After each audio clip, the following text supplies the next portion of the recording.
Assalamualaikum warahmatullahi wabarakatuh. Iki ngaji santai-santai napa muhasabah. Muhasabah itu kalau Kiai Jawa maknani itu ngoreksi diri sendiri. Jadi menghitung diri sendiri. Ini pas bidang yang saya tekuni tadi karena Habib Ahmad yang minta kemarin sama ibu saya dari Indonesian Power itu. Ibu Lia, saya turutin sekaligus saya sambil belajar terus tentang muhasabah. Dalam konteks Indonesia, muhasabah itu sudah jadi perilaku ya.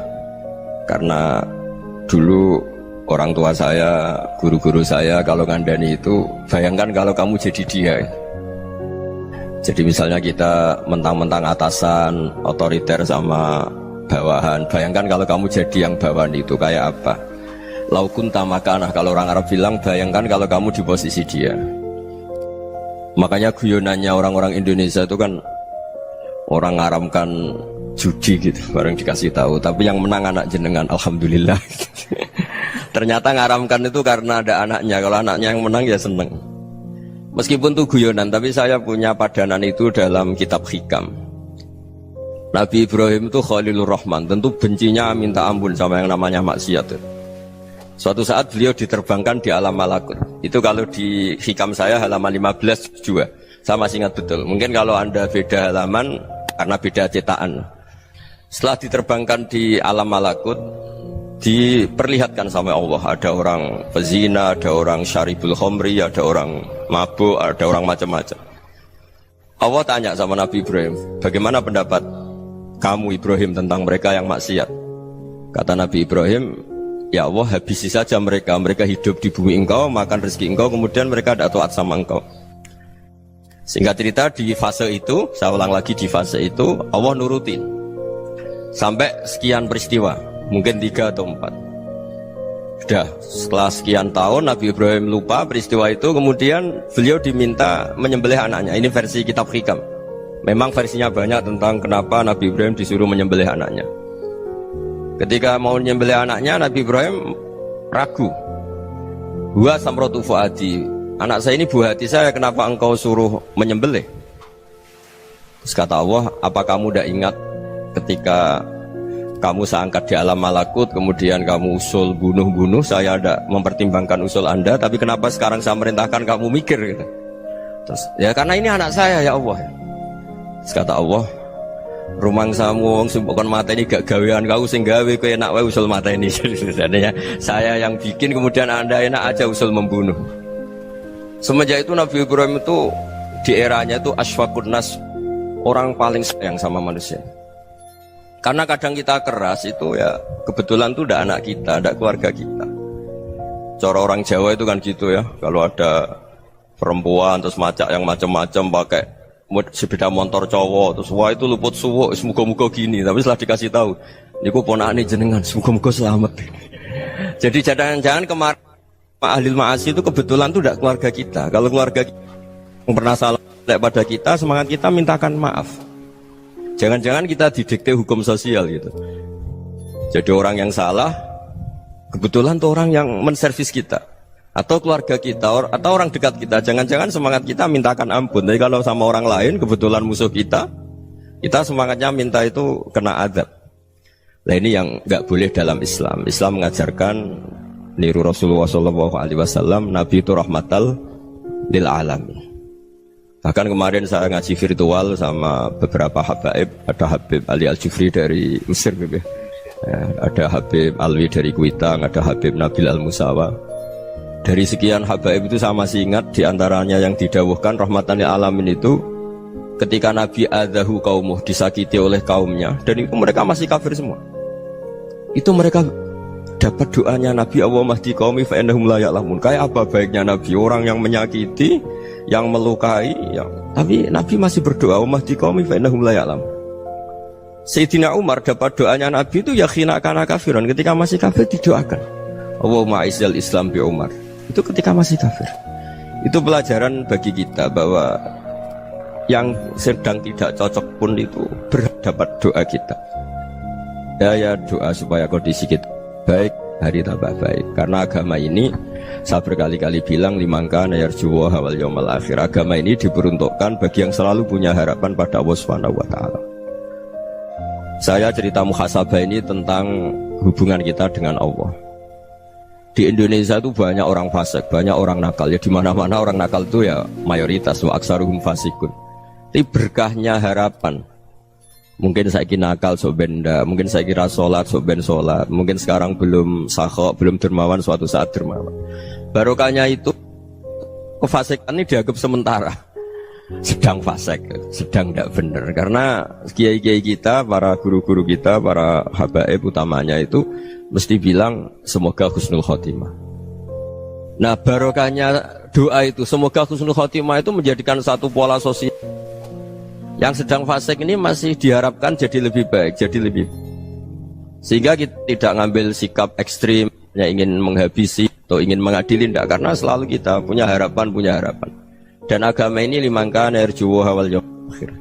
Bayangkan dulu kalau yang nakal itu anak kamu, pasti kamu nggak ingin kan langsung dapat azab, dapat apa. Padahal kita semua jadi tokoh ini abul kulli, bapak dari semuanya. Sehingga ketika Rasulullah SAW jalan-jalan kemudian melihat perempuan sedang menyalakan api. Kalau apinya mati ditiup, anaknya dijauhkan. Nanti kalau sudah jauh dari api, anaknya digendong lagi. Terus kata Rasulullah, matur ke semua sahabat, Aro'aitum anna hadih tarihatan waladaha alan nar. Apa kamu berpendapat bahwa perempuan ini akan melemparkan anaknya ke neraka? Tidak ya Rasulullah. Tidak akan seorang ibu melemparkan anaknya ke api. Terus kata Rasulullah, Allahu arhamu min hadih biwaladiha. Allah lebih rahman, lebih rahim dibanding orang tua ini kepada anaknya. Ini yang harus kita kenalkan terus, kita kampanyakan terus, supaya orang hubungannya dengan Allah itu nyaman, asik. Sehingga dengan demikian selalu ada harapan bahwa yang sedang nakal ini suatu saat tobat. Kita tidak boleh menghukumi pasti begini, pasti gini, itu tidak wilayah kita. Itu juga yang dicontohkan Rasulullah SAW. Secara lahir Nabi itu nggak berkenan sama Wahsy, karena Wahsy itu salahnya salah fatal, karena membunuh ahabban nasi ila Rasulillah, yaitu membunuh Sayyid Hamzah. Jadi ketika Wahsy tobat, Nabi itu terima tobatnya. Dan ketika beliau dengan basariyahnya nggak siap ketemu Wahsy karena harus ingat Sayyid Hamzah, basariyahnya diturutin. Oke, kamu iman, saya turutin, tapi jangan sering ketemu saya. Karena kalau ketemu kamu, saya masih ingat sama paman saya, Sayyid Hamzah. Kita bisa ngelola seperti itu. Kita tidak cocok sama orang, bagaimanapun mereka umat Rasulullah SAW, kita tetap mencintai mereka. Misalnya kalau beda agama, mereka sama-sama orang Indonesia, kita mencintai mereka atas nama warga Indonesia. Tapi kalau misalnya potongannya ora cocok, beda kultur, bawaannya itu mangkel no coro Jawa, ya bisa diilmoni, jangan ketemu. Wong sudah tidak cocok, ingin ketemu nyari solusi. Roh ini tok seneng itu kan ya repot gitu. Ya sudah, kalau nggak pati cocok ya jangan sering ketemu. Dan itu kita bisa memanage seperti itu tuh bisa. Saya berkali-kali cerita tentang Imam Syafi'i. Kalau dikasih tahu ya Imam Abu Abdillah, panggilannya Imam Syafi'i, tetangga anda ini ternyata banyak yang nggak senang anda. Jawabnya beliau senang. Ya bagus kalau nggak senang saya, ndak utang saya katanya. Jadi gara-gara sampean seneng aku ngatur aku ini kan. Dan mungkin sampean rasa seneng kan ya enak. Jadi hidup itu dianggap happy. Kalau seneng ya teman silaturahim, kalau nggak seneng ya nggak bakal utang gitu. Baru kayak seneng itu nggak ganggu gitu. Jadi dulu itu orang bisa ngelola seneng tidak seneng itu bisa, karena ada kearifan hubungan dengan Allah Subhanahu wa Ta'ala. Hidupnya selesai karena masyghul bi dzikrillah, mereka sibuk dengan Allah. Makanya kata ulama-ulama tasawuf, kamu jangan melihat manusia perilakunya, tapi kamu juga harus ingat yang gerakkan semua itu Allah Subhanahu wa Ta'ala. Dengan demikian kita farah, kita senang. Makanya Nabi kalau ngutus Anas bin Malik kemudian nggak kesampaian yang diinginkan karena Anas main. Ketika garwa-garwani Nabi agak tersinggung, Nabi andaikan Allah menghendaki yang saya inginkan kesampaian, pasti itu kesampaian. Jadi dianggap kegagalan Anas gak manggil yang dituju Nabi itu ya kersane Allah, ya enteng saja. Sayyidina Ali lebih parah lagi yang dialamin. Itu dalam-dalam beliau kalau dipanggil itu gak cepet-cepet ke sana. Ketika ditanya, kenapa kamu tak panggil gak cepet ke saya? Amin tu ukubatak, karena aku tahu kau orang baik. Orang baik itu pemaaf. Jadi makanya orang-orang soleh dulu itu bodoni itu. Makanya sekarang kalau ada orang bodoni itu mesti bidik orang soleh. Kalau orang-orang soleh itu kakean husnudzon akhirnya sering dibodonin. Abdullah bin Umar itu masyhur itu. Kalau ada budaknya sering sholat, sergap sholat itu dimerdekakan. Akhirnya nggak sholat pun pura-pura sholat. Akhirnya juga dimerdekakan. Ketika ditanya, kenapa engkau merdekakan? Padahal mereka sholatnya menipu engkau, kata pembisik-pembisik itu. Man khoda'ana lillah in khoda'na lah. Dia nipu atas nama Allah, berarti saat tertipu juga atas nama Allah. Gak masalah dong, semuanya demi Allah Subhanahu wa ta'ala. Jadi ketika kita ketemu mensifati Allah Ta'ala itu ghafir, Allah pemaaf. Jangan kamu gak fair untuk diri kamu nyifati Allah ghafir, pada orang lain Allah kamu sifati syadidul iqab. Jadi Allah kamu atur, kayak MC tadi ngatur saya. Jadi Allah itu apa? Kalau pada saya ghafir, kalau pada musuh saya syadidul iqab. Itu tidak fair. Kalau Anda punya harapan kepada Allah karena Allah Rahman Rahim, Allah ghafir, sebenarnya Allah pada musuh kita ya bisa saja Allah ghafir, bisa saja Allah Rahman Rahim. Sehingga kita melihat orang lain yang kita tidak cocok itu ya enteng saja. Itu min ummati Rasulillah sing tanaluhu syafa'atu, tanaluhu sa'atu rahmati, tanaluhu fair. Jangan dengan kita kayak mesti dapat rahmat. Jangan orang lain kayak Allah pasti syadidul iqab, itu tidak boleh. Sehingga ketika ada orang Badui, singkat cerita orang Badui ini kencing di masjid, semua sahabat membentak dia. Yang nggak bentak hanya Nabi tok. Saking mangkalnya orang ini karena semua sahabat bentak kecuali Nabi. Setelah dibenarin Nabi, terus Nabi nyuruh sobu ali dhanuban min ma'in. Setelah disucikan masjid itu, dia berdoa keras sekali. Allahumma arhamni wa Muhammadan wa la tarham ma'ana ahadan. Ya Allah, yang berhak dapat rahmatmu hanya saya dan Nabi Muhammad, yang lainnya jangan.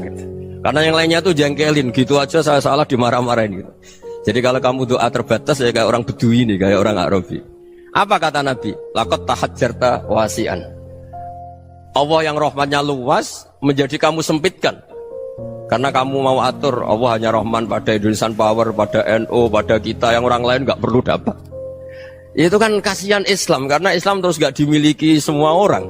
Allah gak dimiliki semua orang, Rasulullah gak dimiliki semua orang, karena dipek NU, dipek ormas tertentu, dipek, gak boleh seperti itu. Gak boleh takhasyar tawasian, kata Nabi, gak boleh mempersempit zat yang rahmatnya itu luas. Ini semoga etika ini kita pakai di Indonesia. Yang sedang fase kita harapkan lebih baik, yang sedang gak dapat hidayah kita doakan dapat apa? Hidayah. Masyhur kan, makanya tadi saya mohon sama Habib Ali supaya Habib Ahmad supaya tetap mahalul qiyam tabaruk sama Habib Ali. Di antara doa-doa di Simtuduror masyhur itu antuqa bilal mudhniba minnah bil ghufran wal musi'ah bil ihsan. Jadi harapannya para habaib, para orang-orang baik dulu ya, semoga yang dosa itu dimaafkan, yang sedang salah dibuka, bikin lebih baik. Nabi itu tugasnya juga gitu. Wastaghfir li dzambika walil mu'minina wal mu'minat. Nabi itu tugasnya juga memintakan ampun yang sedang salah. Nah ini cobalah jadi etika kita, muhasabah kita. Jadi muhasabah itu cara berpikir kita set, kita pikir ulang. Ternyata semangatnya seorang Nabi itu wastaghfir li dzambika walil mu'minun. Semangatnya itu memintakan ampun. Orang ahli tafsir tahu semua kalau Nabi itu tidak mungkin dosa. Jadi itu khitabun Nabi wa urida bihi ummatu, itu khitab Nabi, tapi yang dimaksud itu umatnya, karena Nabi tidak akan mengalami dzambun, tidak akan mengalami dosa. Sekarang enggak, kadang-kadang kita ini kalau orang lain salah itu semangat. Kalau di perusahaan ada teman salah, apalagi pimpinan salah itu seneng, barokahnya salah bisa ganti kan gitu. Ya, jadi kalau mungkin di dunia tokoh juga gitu, barokahnya ada tokoh salah, kita yang jadi populer sendiri, tidak boleh seperti itu. Kita harus salimus sodri di jami'il muslimin. Jadi ini harus dilatih. Saya tadi matur sama Habib Ahmad, latihan kita jadi hidup. Nabi itu kalau resep jadi wali itu kata Nabi gampang. Kata Nabi, kalau kamu ingin disenangin Allah, ya sudah. Kalau kamu asbahta wa amseta gini-gini, perasaan kamu, kata Nabi, jangan punya perasaan ghil sama orang muslimin. Itu sudah wadzalika min sunnati. Makanya Nabi ngendikan la yablughni ahadun an ahadin syai'an. Ada yang baca la yuballighni ahadun an ahadin syai'an. Seseorang jangan melaporkan ke saya tentang salahnya yang lain. Fa inni akhruju ilaikum wa ana salimus sadri. Karena saya ingin ketemu sampean semua dalam keadaan salimus sadri, tidak punya perasaan apa-apa. Karena kalau nurutin pembisik, nurutin informasi itu ya repot, karena orang pasti sepihak. Ada kiai yang top datang ke kampung-kampung ning desa-desa, kata yang seneng itu punya akhlak. Wah itu bagus orang besar datang ke kampung-kampung. Kata yang nggak seneng, Oh itu jobnya kiai kecil kok diambil, itu kan ya kasihan itu kan sudut pandang. Makanya saya sering bilang akal kita ini cukup untuk mentasdik Rasulullah SAW. Meskipun perasaan kita kadang orang Jawa itu beda. Saya berkali-kali bilang sama peneliti dari Jogja, kenapa sih Gus para nabi itu kok poligami istrinya banyak? Nabi Dawud katanya itu berapa? Nabi Sulaiman malah jumlahnya agak terbatas ini. Nabi Muhammad itu paling sedikit. Saya tanya gini, perempuan itu orang lemah, jadi kalau nolong orang satu gimana baik, kalau nolong orang dua ya lebih baik, ya sudah kira-kira seperti itu. Paling tidak akal kita masih tahu kalau orang baik itu kan mesti baik, nolong orang satu baik, nolong orang dua ya lebih baik, nolong orang tiga lebih baik. Tapi kalau kamu orang nggak baik, satu saja kamu terlantarin, kamu miskinkan, kamu ya tinggal diukur kan. Kalau orang baik nambah baik, tapi kalau orang buruk tambah buruk. Nah itu akal. Akal kita bisa menganalisis kenapa sih nikah itu ada yang poligami, ada yang enggak. Sudah ukur saja diri kamu. Misalnya kayak saya elek keriting, rabi terus, memperbanyak wong elek. Orang perilaku netok, raine dadi elek kabeh. Tapi nak kowe ku ganteng, alim, ganteng, sugih. Anake ganteng-ganteng, berhubung kowe saleh ahli swarga kabeh. Mertua yo bangga karena karir kamu meyakinkan. Ini mertua kamu aja gak bangga mau nambah. Ipar gak bangga, mertua gak bangga, desa kamu yang kamu wayai juga gak beda dengan Nabi ketika nikah Juwairiyah itu gak ada pernikahan sebarokah Nabi dengan Juwairiyah itu Azharu Rasulillah. Di situ habis perang banyak tawanan, gara-gara jadi besanya Nabi langsung dibebaskan semua karena Azharu Rasulillah. Sekarang besanya Kanjeng Nabi. Dulu Abu Sufyan mangkalnya bukan main sama Nabi, gara-gara putrinya dinikah terus langsung jadi. Kalau kamu kan enggak, nikah satu, nikah lagi, satu kampung musuhi kamu karena istri pertama ya cemburu, yang kedua agak bangga. Wah itu selesai itu di dunia wal akhirah. Maksud saya nganalisis Islam itu harus pakai akal.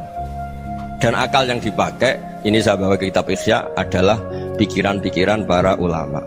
Makanya ketika Imam Ghazali ketika ditanya fakaifa bi muslimin fasikin asawaha fi jami'i amri, kalau kalian ketemu orang fasik, orang Islam tapi fasik, perilakunya nggak ada yang benar. Kata Imam Ghazali jawabnya lucu, aneh. Mamin muslimin illa wa islamuhu ta'ah. Tidak ada orang Islam kecuali dia mau Islam, membenarkan Allah dan Rasul itu sudah taatnya dia. Kok kamu tidak bisa melihat taatnya dia? Dia pikirannya kan ini pemabuk, ini tukang apa. Tapi kata Imam Ghazali, sebenarnya kamu masih bisa berpikir positif. Mamin muslimin illa wa islamuhu ta'ah. Tidak ada seseorang Islam ketika dia milik Islam itu pasti ada taatnya, yaitu tasdik pada Allah dan tasdik kepada Rasulullah SAW. Jadi dengan pola seperti itu, maka di antara guru-guru kita yang modern ya di era Mbah Maimun, di sini ada Habib Ahmad, Habib Salim, syair yang sering dibaca beliau adalah ada orang munajat sama Allah. Ini cerita munajat. Itu orang itu ngendikan gini, ana mutnibun, ana mukhtiun, ana asi, huwa rahimun, huwa ghafirun, huwa afi. Ya Allah, saya mukhti, saya orang yang salah. Ana mutnib, saya orang yang dosa. Ana asin, saya sering maksiat. Tapi engkau ya Allah, engkau ghafir, pemaaf. Engkau rahim, maha pengasih. Engkau afin, yang mudah memaafkan. Kata orang ini, ya agak kurang ajar, tapi saking senengnya sama Allah. Qobal tuhunna salasatan bisalasat. Ya gini saja ya Allah, sifat engkau diadu dengan sifat saya. Engkau Tuhan, Gusti, nggak boleh kalah katanya. Terus wasatah liban ausofu ausofi, dan kau pasti pemenangnya gitu. Jadi ada orang rayu Allah dengan cara seperti itu ya ada ya. Saya ini manusia, salah saya banyak. Engkau ampunannya banyak. Engkau Tuhan, Gusti, nggak boleh ampunan Anda, ampunan engkau kalah dengan salah saya. Nggak boleh Tuhan kok kalah. Jadi untuk supaya orang punya harapan gitu. Banyak juga wali-wali yang jadab ketika datang ke makam Rasulullah SAW. Itu kalau dongo ya agak kacau sebetulnya, cara syariat agak kacau. Ya Allah, engkau punya dua pilihan. Jika engkau menjadikan saya soleh, surah habibuk, yang senang kekasihmu, yaitu Rasulullah SAW. Tapi jika engkau menjadikan saya fasik, surah adubuk, yang senang itu setan. Monggo jenengan mau menyenangkan kekasih jenengan, mau menyenangkan musuh jenengan, monggo jenengan bebas kok memilih. Mestinya Allah ya senang menyenangkan kekasihnya. Jadi ya, intinya Allah dipaksa untuk menjadikan dia orang soleh gitu. Jadi kayak kemarin itu Pak Gus siapa yang kesini itu kuliah ke sini itu sama Habib Ahmad. Saya pertama nggak mau, lama-lama Habib Ahmad. Ini gimana Gus? Orang taunya saya dekat jenengan, kalau nggak kasil saya waduh Beb. Ini kayak doanya wali yang tadi. Nggak punya pilihan, Beb. Nggak ada pilihan ini. Jadi saya mohon muhasabah itu dimulai cara berpikir. Makanya di sini sebetulnya teks ini supaya dapat barokahnya Ihya. Ini kitab yang disenangi para habaib, para ulama. Sebetulnya teks di muhasabah itu redaksinya gini ya, yang lengkap. Hasibu anfusakum qabla an tuhasabu wazinuha qabla an tuzanu wa tahayya'u lil ardil akbar. Jadi ada kata wazinu, jadi ukur. Perilaku Anda ini diukur, ditakar. Misalnya kita sebagai suami kan ya punya hal-hal yang kita tidak ideal. Cara wong Jawa mesti pesek. Cara rezeki ya pas-pasan. Dan kita juga kalau makanya agak boleh tanya istri begini, apa saya cinta pertama Anda? Pasti ada kecewa. Orang jadi istri hanya korban terakhir itu. Sudah. Karena orang kalau ngelamar kemana-mana gak jadi, yang jadi istri itu pasti korban terakhir itu.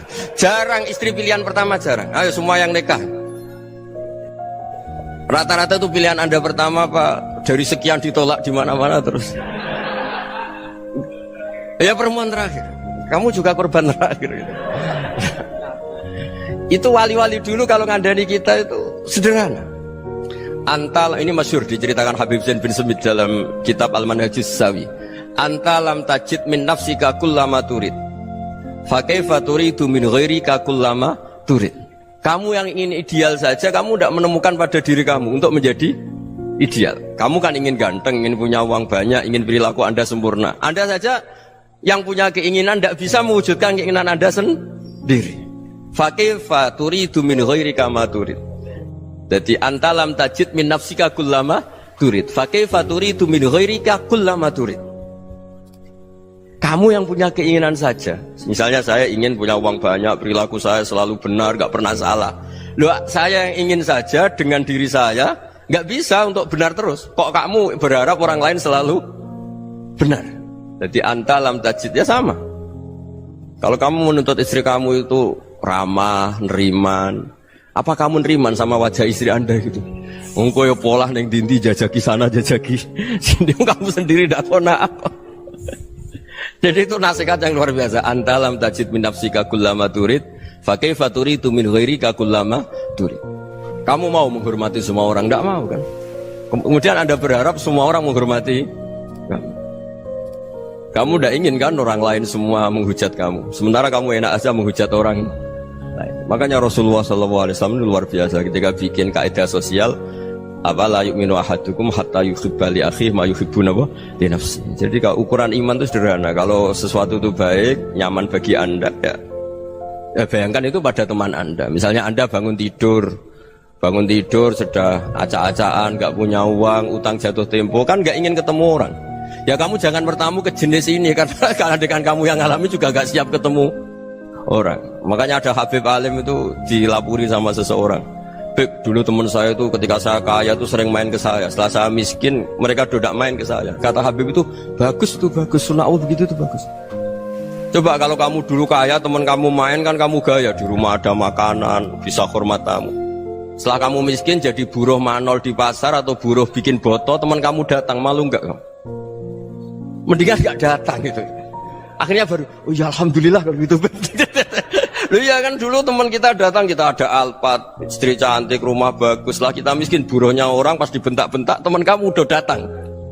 Milih datang kamu enggak kalau setelah kamu jatuh? Enggak kan? Jadi barokahnya ilmu itu terus. Ya, tapi kadang-kadang orang tuh, wah setelah saya miskin teman-teman enggak kasih ke sini. Ya kalau kamu sudah jatuh, teman-teman kamu ke situ jadi tontonan. Ya mulai sekarang cara berpikir itu dirubah. Dulu yang namanya kiai itu kalau diundang orang itu ya agak-agak senang. Semenjak saya itu agak rubah. Mengundang kiai, ngatur kiai itu tak haram-haramkan ya ada lumayan lah sekarang itu sudah mulai agak beretika. Dulu itu ngundang tuh tanggalnya ditentukan, jamnya ditentukan, enggak mikir apa kiai saat itu nganggur, enggak. Punya wadifah, enggak. Dia milih tanggal yang dia nganggur, enggak mikir pas itu kiainya nganggur apa, enggak. Ya saya hanya cerita aja, kamu tersinggung ya monggo, boten nggih monggo itu kan. Jadi saya mohonlah supaya tadi saya juga matur ke Habib Ahmad. Jadi untuk orang merasa ikut sunnah Rasul itu gampang sekali kata Sayyid Muhammad. Dulu Nabi berpakaian ala daerahnya. Kalau mikot ya pakai mikotu baladi. Karena Nabi orang Madinah dan beliau berdomisili di Madinah, ya misalnya mikotnya dari Bir Ali misalnya. Tapi kalau Anda orang kawasan Tanim mau umroh ya dari Tanim. Misalnya kawasan Jirona ya dari Jirona. Artinya apa? Kamu ngambil mikot karena Nabi mikot misalnya dari Bir Ali, bukan berarti kamu harus seperti Nabi di Bir Ali. Kamu orang Mekah, misalnya kamu orang Tanim, orang ya harus dari mikotu apa? Baladi. Sama, makanya di fikih-fikih itu kalau teknik anak, Nabi orang Arab, halawiyatnya kurma ya kurma. Kalau orang Jawa sedegan, semua podo-podo. Ya, podo-podo manis. Jadi ini tabaruk sama Sayyid Muhammad, ini ada murid beliau, Habib Ahmad, saya baca. Supaya orang itu merasa ikut Nabi itu gampang sekali. Ini saya baca ya di halaman, tadi disaksikan Habib Ahmad, 433 di kitab, apa begini? Manhajus Salaf fi Fahmin Nusus. Itu kata Sayyid Muhammad, wa kanat sunnatu Rasulillah annahu yat'amu ma yajiduhu fi ardi wa yalbasu ma yajidu wa yarkabu ma yajidu mimma abahu Allah ta'ala. Faman istamala ma yajiduhu fi ardi fa huwa al-muttabi' lis-sunnah. Kama annahu hajjal baita min madinati. Faman hajjal baita min madinati nafsihi fa huwa al-muttabi' lis-sunnah wa illam takun hadhil madinatu tilka. Jadi intinya misalnya Nabi dulu itu ngasih sedekah kepada fakir miskin ya pakai dinar, dirham. Ya kalau orang misalnya sedekah pakai rupiah ya sudah ikut sunnah Nabi. Jangan, lu Nabi pakai dinar loh, kamu kok pakai rupiah. Dulu dinarnya Nabi udah ada tulisannya Bank Indonesia, kamu kok ada tulisannya Bank. Ya udah ada seperti itu. Ya jadi misalnya Nabi sedekah pakai tamar atau pakai al-aqid, ya kita pakai beras, pakai apa. Supaya orang tuh bahwa Rasulullah itu milik kafatal linnas, milik semuanya. Sehingga merasa ikut sunnah Nabi itu ya semuanya. Makanya dulu Mbah Mun kalau motivasi saya supaya bombong, kalau orang Jawa bilang bombong. Wong Jawa mesti ono wong alim. Beliau menyontohkan Mas itu Mbah Fadol, Senori, Mbah Ihsan Jambes. Itu bisa ngarang-ngarang kitab luar biasa. Padahal beliau bukan orang Arab. Imam Sibawai itu orang Persia. Imam Ghazali orang Tus itu juga ikut Persia. Kata Mbah Mun, wong sing ora Arab lah mesti untuk jatah alim kata beliau. Karena Nabi itu diutus kafatal linnas. Nanti kalau orang yang alim itu Arab tok, berarti tidak ada perwakilan dari Afrika, dari Asia Tenggara, dari mana-mana. Makanya karena Nabi statusnya itu kafatal linnas. Jadi kita harus bangga sebagai Muslim, sebagai orang Indonesia. Karena misalnya Wali Kutub dulu terkenalnya hanya ada di Yaman, di mana. Ternyata pernah ada juga di Indonesia dan seperti Habib Abu Bakar Segaf Gresik. Jadi ya artinya kan tetap orang Indonesia meskipun beliau zuriyah Rasul kan ya sudah orang apa? Orang Indonesia. Zuriyahnya Habib Ali Sentuduror sekarang di Solo. Jadi Indonesia juga dapat alawin banyak dari Sadatin al-Alawin juga kan. Jadi saya mohon barokahnya ngaji seperti ini. Melihat orang lain tuh gampang, bayangkan tuh kalau anak kamu. Makanya Nabi nanti kalau nggak percaya lihat di Hikam nomor 15 di kitab saya itu. Di situ dijelaskan oleh Hikam, jangan-jangan semangat Anda pada orang yang maksiat, pada orang yang keliru supaya dihukum itu karena kebetulan itu udah anak Anda, itu udah keluarga Anda. Coba kalau itu keluarga Anda. Makanya kalau saya guyonan di Jogja itu ada pembantu mecahkan piring terus dimarahi majikannya, saya mesti guyon gitu, pasti itu pembantunya tidak cantik. Kok bisa Gus? Andai kan cantik dan kamu senang mecahno piring satu, piring 1000 ora iso ngamuk kowe. Ternyata ngamuknya tuh karena mecahkan piring apa karena plus tidak cantik? Coba jawab para lelaki nih. Kamu marah sama orang maksiat tuh karena maksiat, karena plus itu udah anak Anda. Bayangkan kalau itu anak Anda. Itu hebatnya Rasulullah SAW. Karena kita yang salah pun kadung umatnya, Nabi tetap ngasih fasilitas syafaati li ahlil kabair min ummati. Kayak apa baiknya Nabi? Nggak ikut maksiat tapi ikut fasilitasi ngasih syafaat. Loh kalau li ahlil ibadah kan wajar. Nabi ketika ini syafaati li ahlil kabair min ummati. Ya karena tadi logika yang dibangun Rasulullah itu logika yang luar biasa. Kita semangat orang lain kena hukuman itu karena kita tidak punya ra'fah, tidak punya rahmah. Coba kalau Rasulullah yang bil mukminina raufur Rahim. Semangatnya itu mendoakan supaya tobat, mendoakan diampuni. Dan itu juga yang diperintahkan oleh Allah Subhanahu wa taala, wastaghfir li dzambika walil mu'minina wal mu'minat. Ya semoga barokahnya ngaji ini, barokahnya Habib Ahmad, barokahnya Maulid Simtud Duror, barokahnya semua kitab Madaih, Tiba Berjanji semuanya, barokahnya Ikhya, barokahnya Said Muhammad, barokahnya guru kita semua, Mbah Maimun, bapak saya. Kita ini ngikuti manhaj, ya, ngikuti apa? Manhaj. Saya sering didhawuhi Mbah Mun, kenapa ihdinas siratal mustaqim bukan siratoka, bukan jalan engkau ya Allah? Karena Allah itu nggak bisa kamu tiru. Allah itu tidak tidur, tidak makan, tidak kesel, tidak capek. Yang bisa ditiru itu siratal ladzina an'amta alaihim. Yang bisa ditiru manusia ya niru manusia. Karena Allah itu tidak bisa ditiru. Makanya ihdinas siratal mustaqim siratal ladzina. Dan niru siapa? Niru guru-guru kita. Termasuk niru cara pandang. Jadi misalnya ada orang awam di rumah itu hanya delok reng, delok tikus liwat, itu kan kayak nganggur. Kok ora tahajud malah mendelok reng. Melihatnya jangan gitu. Huwa tarokal ma'asiyah. Dia di rumahnya ndak dugem, ndak kemana-mana. Dia berarti malam itu tarkul ma'asi. Tidak nyopet, tidak garong, tidak ke tempat maksiat. Susahnya apa sih husnudzon? Jadi jangan lihat huwa tarkut tahajud, huwa tarokat tahajud, wa taroka qiyamal lail. Oke ya, namanya orang begitu ya tidak tahajud, tidak qiyamul lail. Tapi susahnya apa sih kamu bilang huwa tarokal ma'asiyah? Dia juga meninggalkan maksiat, dan tarkul maksiat itu ibadah. Supaya orang tuh gampang lah husnudzon sama orang muslim. Ini orang mukmin, orang yang luar biasa. Di mata Allah itu orang yang luar biasa. Kayak tadi Imam Ghazali, kalau saya ketemu orang muslim kemudian dia tidak pernah baik, gimana? Kata Imam Ghazali, ma min muslimin illa wa islamuhu ta'ah. Tidak ada orang Islam ketika dia mentasdihkan Allah dan Rasulullah, berarti dia juga punya taat. Ya ini latihan saja, sing iso nglakoni Habib Ahmad kula namung cerita mawon. Kula cerita secara akademik, saya punya kitab, saya baca, dan alhamdulillah kita paham barokahnya para guru, dan supaya terbiasalah. Sebaik-baiknya ibadah husnudzonni billah wa husnudzonni bil mu'minin. Soal tidak cocok ya diilmoni tadi ya, namanya nggak cocok ya jangan sering ketemu. Seperti Rasulullah SAW, beliau karena sangat mencintai Said Hamzah, ketemu orang yang pernah begitu sama Said Hamzah ya beliau secara basyariah tidak siap. Tapi beliau secara cara bahasa sekarang, secara profesional, kalau beliau seorang nabi dan harus menerima tobatnya siapapun ya diterima. Saya meskipun dengan A, B gak cocok karena dia begini-begini sama saya, tapi saya ingat dia sholat, dia baca sholawat, dia mencintai Rasulullah, ya kita hormat. Ya soal gak cocok ya di manage tadi ya, zurhiban tasdid huban. Kalau gak pati cocok ya jangan sering ketemu, bawaannya enak nanti. jadi ya semuanya itu diilmoni lah. Makanya ngendikane Ma'ruf Al-Qurhi ada yang baca Al-Kharqi, mangqala fil yaumi salasa marrat wa marham ummata Muhammad kutiba minal abdal. Karena semangat mencintai siapapun satu hari sering baca marham ummata Muhammad wa ma asli ummata Muhammad wa ma tajawaz an ummati Muhammad, itu mesti kutiba minal abdal. Dia pasti termasuk wali abdal. Maksudnya semangat mencintai ya dilatih lah. Misalnya Indonesia Power atau PLN, andai kan tidak ada PLN tuh kayak apa? Orang nggak bisa ngaji, nggak bisa aktivitas. Ya barokahnya ada PLN, barokahnya jasanya. Kita sadar, tidak semua kebaikan kita ini memenuhi keinginan orang banyak. Gitu. Orang banyak ingin listrik, ingin saluran apa, dan itu kadang yang mewujudkan orang lain atau kelompok lain. Ya karena itu manfaat ke orang lain ya kita doakan. Karena khairun nas anfa'uhum linnas. Sehingga kita terbiasalah ngakui orang lain. Seperti semangatnya Rasulullah SAW, semuanya itu didoakan, semuanya diinginkan kebaikannya. Bahkan Nabi gak putus asa sampai di akhirat.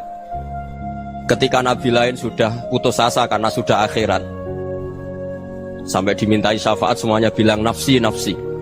Karena merasa semuanya gak punya nyali di depan Allah. Karena ini sudah akhirat, sudah finish. Tapi apa Rasulullah? Analah. Ya sudah, saya sanggup mensyafaati kalian. Terus kata Nabi, fa'atiyal arsya. Saya mendatangi aras fa'akhirru lahu sajidan, saya sujud wa ahmaduhu bima hamida 'allamaniha rabbi. Kemudian saya tetap muji Allah dengan pujian yang terus menerus.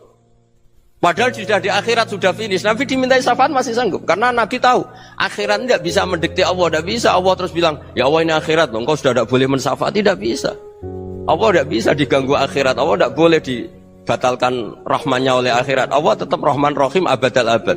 Dan Nabi tahu itu. Makanya kata para ulama, fa Muhammadun ahmadu min ghairihi. Jadi Nabi Muhammad namanya dua, yang terkenal. Sebenarnya banyak yang terkenal dua, Muhammad sama Ahmad. Ketika Nabi punya nyali memuji Allah, di akhir akhirat atau sudah ada akhirat itu fa Muhammadun ahmadu min ghairi. Ketika Nabi lain sudah tidak punya nyali muji Allah karena sudah akhirat, Nabi Muhammad tetap berani muji Allah di saat seperti itu. Makanya ahmadu di situ kata ulama itu af'al tafdil, fa Muhammadun ahmadu min ghairi. Kanjeng Nabi lebih memuji Allah di saat yang Nabi lain sudah tidak punya nyali untuk muji Allah di saat itu. Makanya kata Nabi fa akhiru lahu sajidan wa ahmaduhu bi mahamida 'allamaniha rabbi. Akhirnya setelah lama gitu terus Allah ngendikan ya Muhammad irfa' ra'sak wasal tuttah wasfa' tusyaffa. Sudah Muhammad, angkat kepala kamu minta apa saya turutin, dan kalau kamu ingin mensyafaati umatmu saya beri hak apa? Syafaat. Nah, semoga semangat itu juga menjadikan kita munajat bahwa rahmat Allah tidak terbatas, harapan juga tidak terbatas. Mungkin yang sedang nakal ya kita katakan sedang, jangan terus kamu pastikan wah ini mesti suul khotimah, mesti tidak orang baik. Ndak, agama ini liman kana yarjuha wal yaumal akhir, selalu bagi yang punya harapan. Ya, mugi-mugi dapat barokah semua. Mantu dengan kata wassalamualaikum warahmatullahi wabarakatuh.